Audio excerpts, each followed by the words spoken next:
本日はアスクル株式会社主催 SDGs イブニングトークスというところでサプライヤーと取り組む資源循環廃棄削減の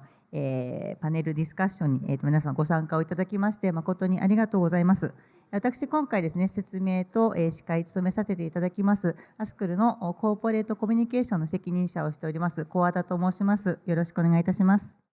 アスクルは通信販売事業を通じて多くの商品をお客様にお届けをしております。その背景にはですね、日々私たちと取引をしてくださっている多くのステークホルダーの存在がございます。今日はですね、その中からサプライヤー様2社にご登壇をいただきまして、私たちが一緒に取り組んでいる資源循環、それから廃棄削減についてご説明をしていただこうかなというふうに思っております。アスクルの2大事業というところでございます。我々はインターネット通販の会社でございまして、1993年の創業から、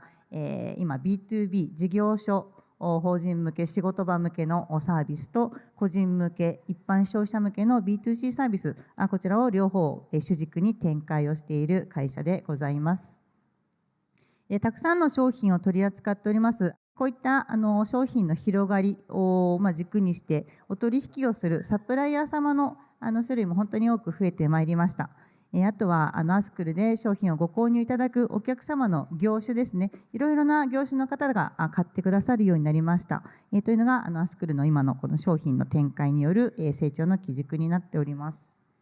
続いてアスクルのビジネスモデルです。ここに1、2、3、4というふうに数字打っておりますけれども、商品の調達、開発、企画ですね、それから実際に商品をウェブサイトで販売をする、物流センターから出荷をする、最終的にお届け、一部を回収するといったこういったすべてのバリューチェーンについてアスクルの方でコントロール全体を持つということができておりまして、これがアスクルのサービスの一つの特徴かなというふうに思っております。はい。で今動画でも見ていただいたんですけれども、今取り組んでいるのが環境保全や社会課題の解決を考えたサステナブルなサービス、エシカル e コマースというものを目指してですね、本当に全社全部門で協力をしながらさまざまな取り組みを進めてまいっております。で今日はですね、この中から特に廃棄削減、資源循環というところにフォーカスをしてお話をしていきたいと思っております。まず一番初めに廃棄削減の取り組み Go エシカルという取り組みがございます。とても簡単に言ってしまうとアウトレット価格での商品の販売ということになっておるんですけれども、コンセプトとしては世の中から無駄な廃棄をゼロにするという非常に強い思いで始めた取り組みでございます。これは従来ですね、流通ではこちらにあるような店舗から一度店舗に出した商品がメーカー様に戻ってくるですとか、パッケージが破損している不良な商品といったものはもう売らないということが基本的には流通の慣習としてございました。ただこれをやっぱりそのままにしてしまうとですね、本当に中身自体は高品質な商品が大量に廃棄されていると。で私たちやっぱり多くのメーカー様と日々お取引をする中で、この現状について何かができないかというふうに考えました。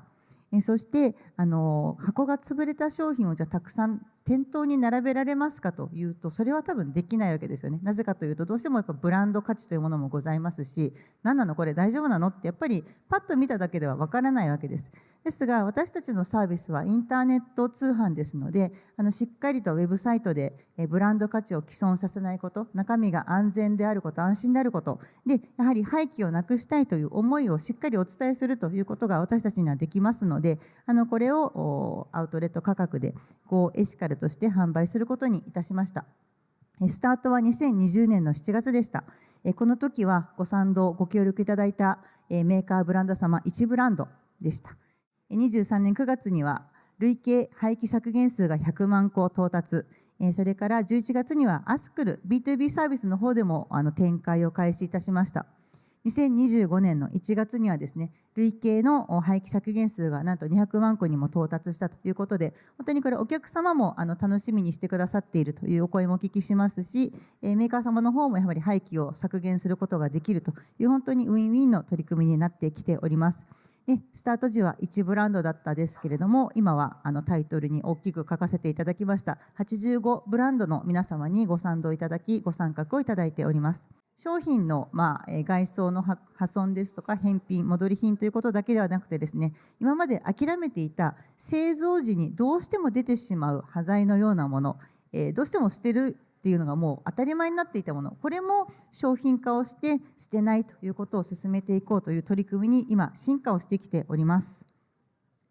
はい、続きまして、資源循環の取り組みについて2点ほどご紹介をいたします。1つ目がアスクル資源循環プラットフォームというものでございます。こちらはここに大きく載せてるんですけれども、アスクル日本で、私たち調べですけれども、一番たくさんのクリアホルダーを販売している会社です。でこのクリアホルダーをですね、使い終わったものをよく捨てられてしまっているんですけれども、回収をして、再生加工いたしまして、新しい商品に生まれ変わらせるという取り組みを行っております。はい、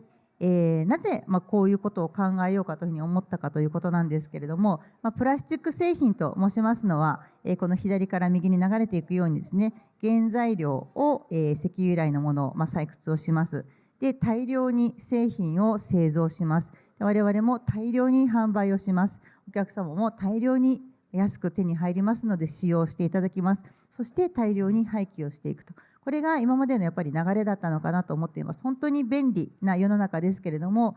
その後のことということに我々がしっかり目を向けていかなければいけない、そういう時代にもなっていると、そしてもう待ったなしの状態であるというふうに私たちは考えています。で、なんとかですね、オフィスにおける使用済みのプラスチック製品の回収リサイクルをまず進めていきたいというふうに考えまして、ペットボトルなんかはもうね、リサイクル当たり前になってますよね。でこれやっぱりオフィスの中でも使い終わったもののリサイクル当たり前にしていきたいなというところで、参加利用しやすい仕組みをしっかり作っていこうと、こういう思いで始めておりました。なので、やりやすいことが一番のポイントになっております。そこで、目をつけたのが事務用品の定番クリアホルダーでございます。これはプラスチックにもさまざまな種類がありますので、いろいろな種類のプラスチックが混ざっていると再生利用が非常に困難になってしまうと。それからまた汚れていたりするとですね、一度洗浄しなければいけないとか、いろんな余分なものが入っていると、分別をしなければいけない、分解しなければいけないと、いろんなリサイクルの課題ってあるんですね。でこのクリアホルダー見てみてください。単一素材、しかも汚れていることほとんどありません。せいぜい折れていることぐらいですね。なので洗浄する必要もないと。でここに本当に注目をしまして、2020年の11月にクリアホルダーで資源循環を開始いたしました。で皆さんに参加していただきやすいようにですね、オフィスの中、事業所の中で、段ボールに貯めていっていただいて、1箱貯まったらアスクルの指定先に送ってくださいねと、こんな簡単な仕組みでやらせていただいております。でトレーサビリティ、どこの誰からどのくらい入ってきて、それがどういうふうになったのかというものをしっかりとトレースをするということが私たちこれ非常に重要ですので、ゴミをやっぱり送ってこられてしまっても困るので、そこは大変重要にしておりまして、一旦参加登録というものはしていただいておりますが、参加登録だけしていただければあとは送っていただくという仕組みになっております。でそこからたくさんの商品を生んでいこうという目論見で開始をしております。でこれが今までの実績になります。一番上にありますのがリサイクル率 98.1% です。左側にあるのが回収量、こちらが2021年の1月からの累計で307トンにまで達しました。私たちこれ特にコマーシャルやってるわけでもなくですね、本当に口コミ状態でたくさんの方たちがプラスチックをやっぱり捨てるということをやりたくないと、どうにかして循環にしたいという思いがやっぱりこの307トンという数字に表れているんだと考えております。それから提供してくださっている事業者の数もこれ3300事業者を超えました。本当に皆様の思いを私たちは背負ってこの取り組みをしているなと思っております。今この2種類の再生ペレットを私たちは販売をしております。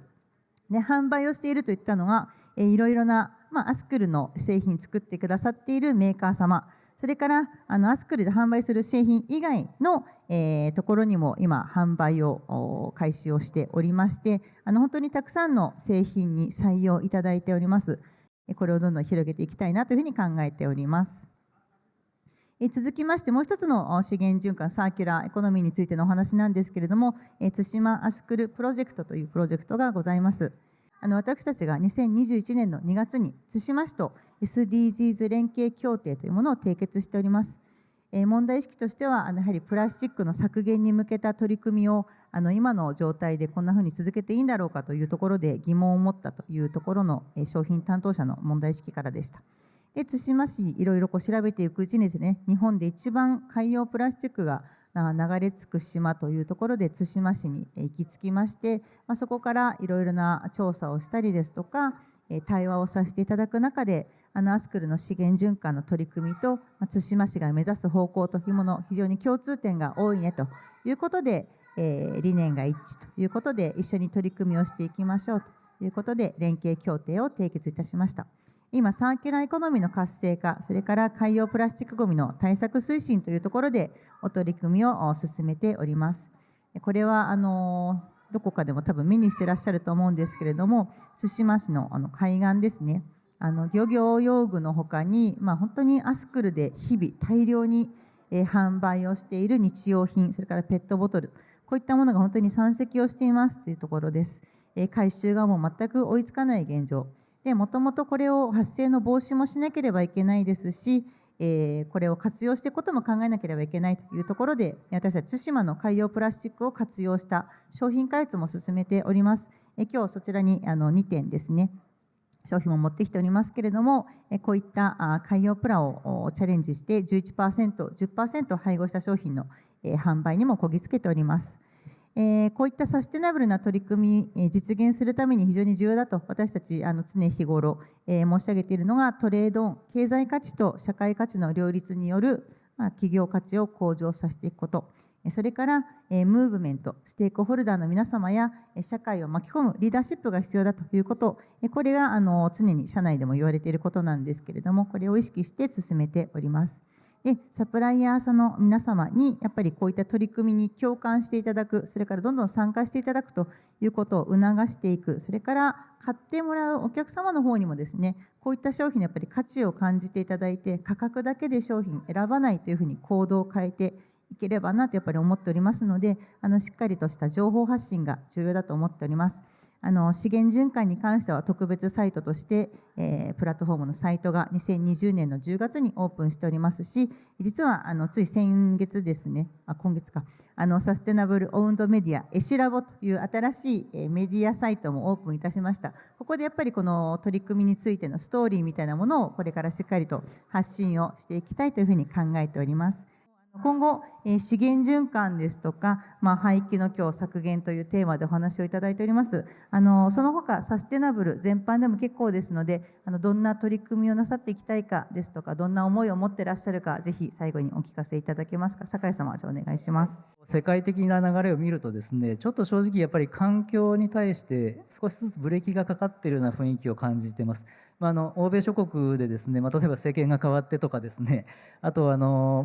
EV 化を進める、自動車ですね、いったことでやってきた会社がちょっと工場を閉鎖しなくちゃいけないとかですね、いうちょっと非常に厳しい状態が見られると思います。これは我々も日頃から非常に注意しているんですけれど、環境にいいことをすごく頑張ってやったはいいけど、経済的に成り立たなかったっていうことになってしまうと、今のお話になっちゃうと思いますので、やっぱり